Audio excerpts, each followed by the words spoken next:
Now to get more familiar with if statement and more controls, I add 3 option button. Click 1. I want to choose as a color, so red. Control or Command drag, press enter. If I press Control or Command backspace, it will remove the whole text. Green. And Control or Command drag for blue, enter, Control backspace, and blue. And note that the names are option button 1, 2, and 3. So I double click on the run code. Now we cannot use the inline code because we have more than 2 conditions. Here I say if option button 1 dot value equal true. Then what's gonna happen? Selection dot font dot. We could use index color if I choose color index here using the color palette, or we could use text color, which I prefer to use that. Equal. We have several methods to assign the color based on RGB, hex, etc. But for now, just let's use the simple method, VB red.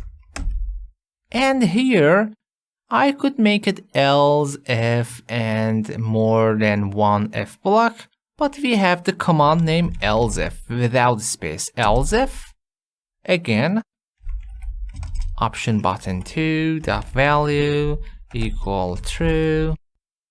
Then this code, Control or Command drag. And note that when you copy, don't forget to change the values. This is green. And finally, Elseif for the final one, 3.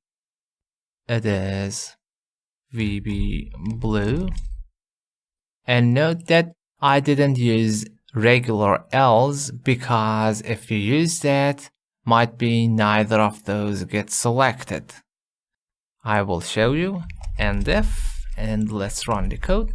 Because nothing by default here it is selected, so I didn't use else, because by default it is the black color. Okay, green, red, blue, and clear. With selecting, gonna select and remove, but actually we could disable those two. How? Of course we could set the all values to false. Allow me to close it.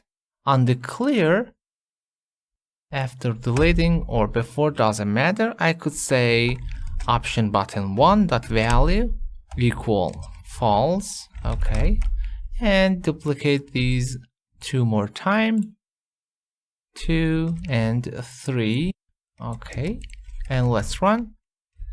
If I choose anything and if I pick clear, also my list here is cleared. Of course you could do same for uncheck here and for the font size, which I will mention on the next video because it has more extra tip there.